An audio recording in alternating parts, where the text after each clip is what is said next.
how do you look at the state of the racial situation in America? You know, you would have thought that when President Obama was elected as president of the United States of America, you would have thought that that would have ended the racial divide in our country. But unfortunately, what it has shown is that in some cases, it's widened the racism in our country. There are a lot of situations just happened here, not too long ago here in the Louisiana area. There was an art project at a local school, and they have these pictures of hunting season. And there was a duck on one side, I think a deer on one side, and in the middle was a picture of President Obama with a hole in his head. And that was in a local high school. And stuff like that just shouldn't happen. And you know, I don't agree with all the president's politics. I don't agree with all the decisions that he made. But one thing that bothers me as an American is that the disrespect that this president has had to deal with. It should not be. It should not be. You know, we've had presidents, you know, from Reagan to Clinton to Bush Sr. to Bush Jr.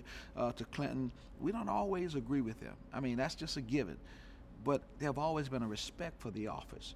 This is the first time that I can remember a president was given a speech, State of the Union speech, and someone shouts out for the gallery, "You lie."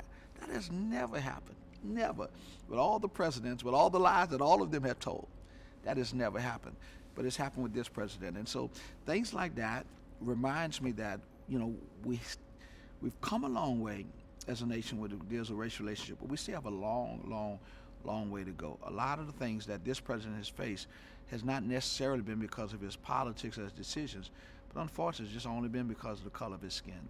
And that's what lets me know that we have a long way to go in America as far as racial reconciliation. And as far as the non-African American people are concerned, I mean, do you run into white people who want to think, well, it's all done now, it's over with, you know, whatever happened in the past is done, and don't really want to confront what might still be bubbling there? Sure, and if that was true across the board, then I say fine, let's do it. But there are so many instances that are coming up. Like yesterday here in Louisiana, one of the Republican candidates for president was at a shooting range. A shooting. I don't know if y'all saw this on the news last night, but as he's shooting at these targets, someone yelled out from the gallery, "Look at one of them as President Obama." Come on, y'all. That shouldn't be. Not in America. He's our president. Don't agree with everything he says. Don't agree with all his decisions, but respect the office. And so, if we didn't have those kind of instances, those kind of situations, I would say, yeah, come on, let that go. It's time to move on. But as long as those kind of things keep happening in the Trayvon Martin thing, in the Florida situation like that, we have to deal with it.